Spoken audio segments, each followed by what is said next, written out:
object of his care. He got the ego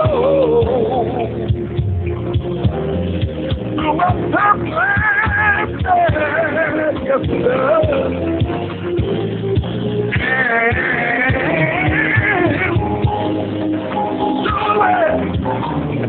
Hallelujah. Surely, he remembers me, yes, he does. My heavenly Father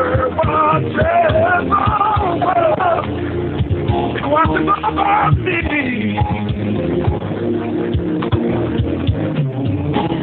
I trust in God.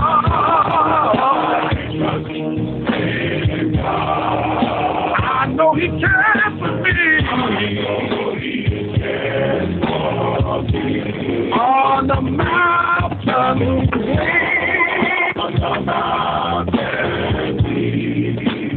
out on the stormy sea.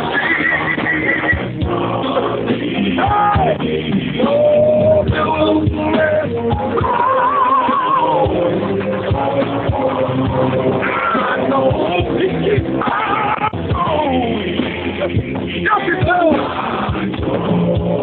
my heavenly Father, thank you, Lord. Everything. Yeah, I think we're going to say it one more time. I trust in God. Hey, I know He cares for me. On the mountain,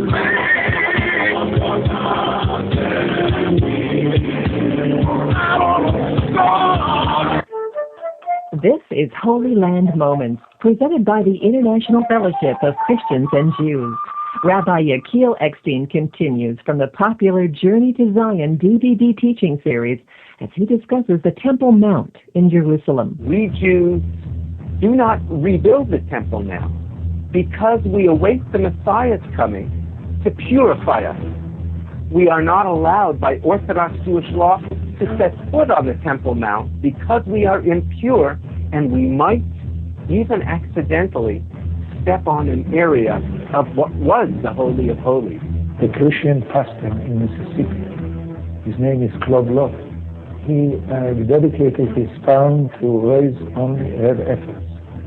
He wants to deliver them to Israel and to encourage the Jews to build the temple. We are awaiting the Messiah to give us the ashes of the red heifer that are essential for our purification, to see the glory of the house of the Lord, the temple being restored and rebuilt.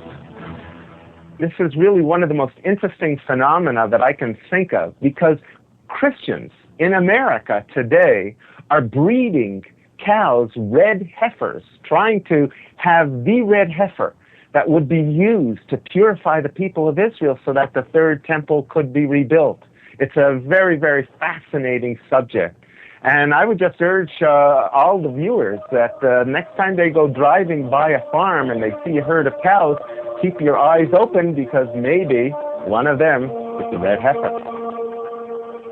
You've been listening to Holy Land Moments, presented by the International Fellowship of Christians and Jews. To receive a free Israel the Beautiful 2013 calendar, visit us at holylandmoments.org.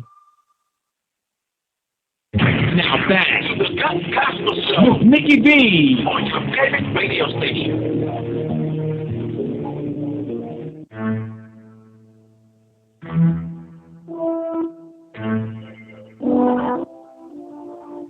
Well, we're back with more Guts, Gospel United States, bringing you the information needed for transformation within South Florida and all over the world. A variety talk show from the Christian point of view, hoping that you will have the guts to tell somebody about Jesus. I'm your host, Nikki V, and we thank you so much for tuning into the broadcast. We hope that you'll continue to tune in and be with us. We've got some special times and changes that we're going through, some things that we are experimenting with, I suppose, and trying to get ourselves back on track with being able to bring live broadcasts to you whenever and and as often as humanly possible.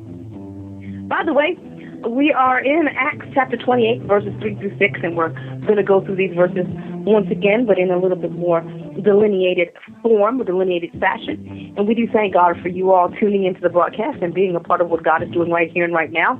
Thank you for tuning in and for calling in.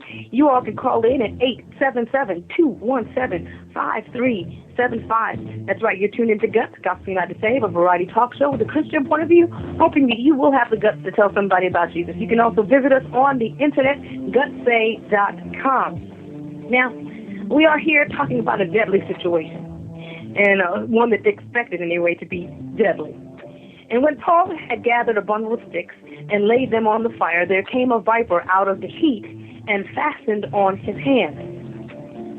Now, what happens next is notable, not just for the event itself, but especially for the way it is understood by the local people. It will begin to shape their view of Paul and his message. Despite being one of the cold, wet, exhausted people for whom the fire is being built, Paul joins in the task of gathering wood for the fire. Now, this demonstration of unselfish service is not the main focus. However, it is important. A snake apparently has been asleep among the pieces of wood being gathered by Paul. As the cold-blooded creature is warmed, when Paul puts the wood on the fire, it becomes active. Doubtlessly frightened, it latches on to Paul's hand. Now, the snake is referred to with a word translated viper. The term often, but not always, refers to venomous snakes.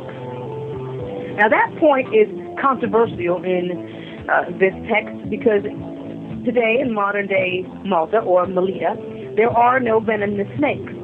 Now, it may be the case that venomous snakes were present in ancient times but died out later. But in this text, what is important is not whether the snake is truly venomous, but how the bystanders perceive the snake and its significance. So it really doesn't matter, even though you might have some people say, well, it might not have ever been a venomous snake anyway, trying to downplay the miracle of God. It really doesn't matter either way. The most important thing is what was thought, or the impression that the people had.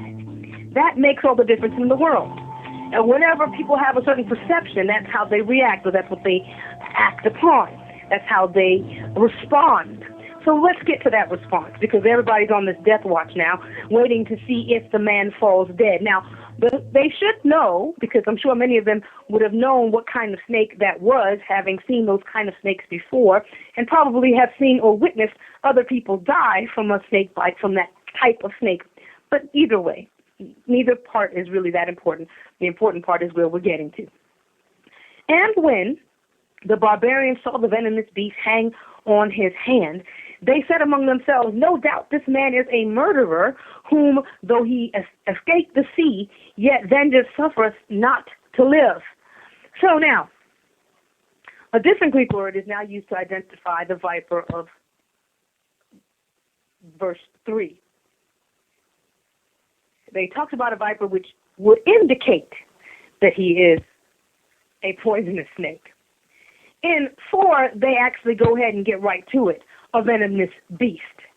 The single word that is translated venomous beast is very common in the New Testament, meaning translated as a wild beast or simply beast. Everywhere else in Acts, chapter 28 and 5, which is going to be the next part, the idea that the snake is venomous thus apparently comes from the expectations of the local people.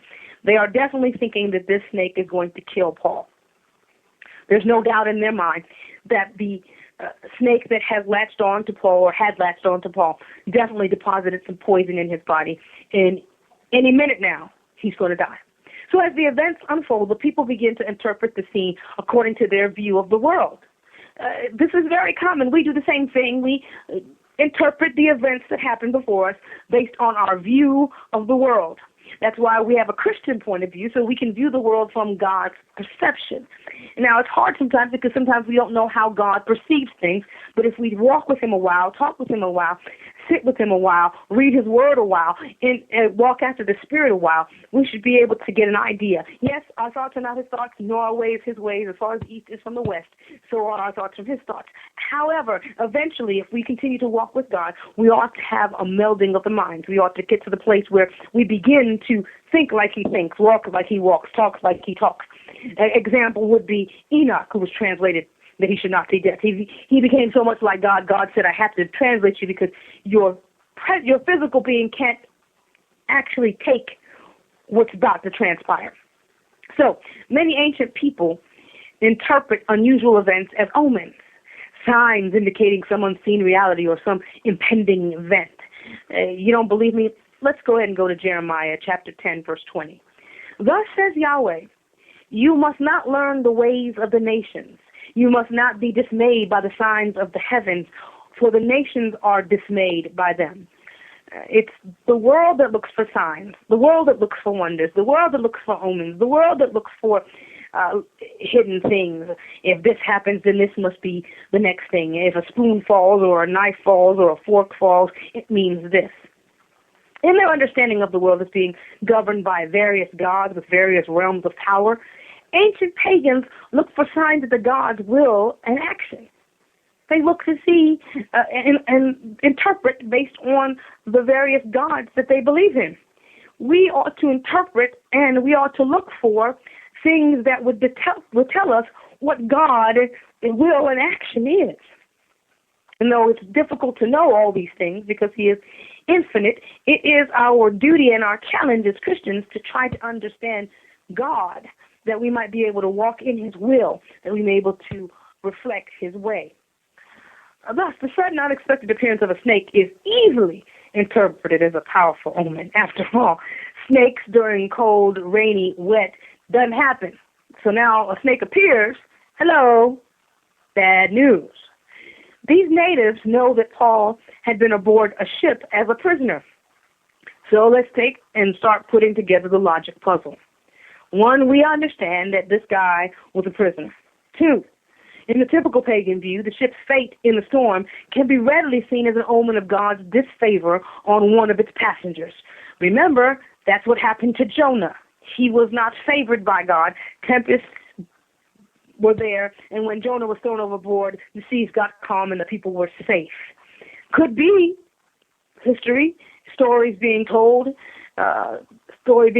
generation after generation, may have even gotten to these people of Melita that they might understand even the story of Jonah. So we've got the picture. The picture is starting to take shape.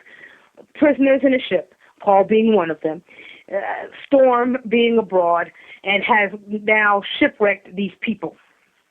So if the prisoner Paul is a murderer or other notorious criminal, then he might actually be the object of a god's anger. Not God's, but a pagan god's anger. So the bystanders refer to the God they have in mind as vengeance, or in the modern English equivalent, justice. They believe in a god, or more likely a goddess, who governs the affairs of good and evil, being vengeful punishment through life circumstances on those who do evil, thereby establishing a form of justice, meaning that even if you may get away in somebody else's eyes, ultimately, if you've done wrong, you're going to pay. But ancient pagan deities are not thought to be almighty. The belief is that sometimes the god's actions can be foiled by clever humans or by other gods. In the view of the locals, Paul has escaped the hands of the goddess of vengeance by surviving the shipwreck. But now, vengeance is not too stupid. She says, I'm going to find another way to take your life by this deadly snake, and that will be the way to make an end to this evildoer. So the phrase, vengeance suffereth not to live, indicates that the local people believe that the goddess or the god, or however you want to call it, sentences Paul to death. And so she sends a snake to finish what the storm did not do. Many of you who have ever watched Final Destination movies, you understand that death doesn't like to be fooled, etc., so forth and so on. That's based on those movies and based on those ideologies and based on that same premise of paganism. Now, this is the first conclusion of the bystanders. This is the first conclusion of the pagans, the first conclusion of the barbarians, the first conclusion of the people. But it will not be their final answer. Their familiar interpretation of adversity is about to be modified. It's about to be changed. They're about to see something different. They're about to come to a new thought pattern real soon. But before they come to that thought pattern,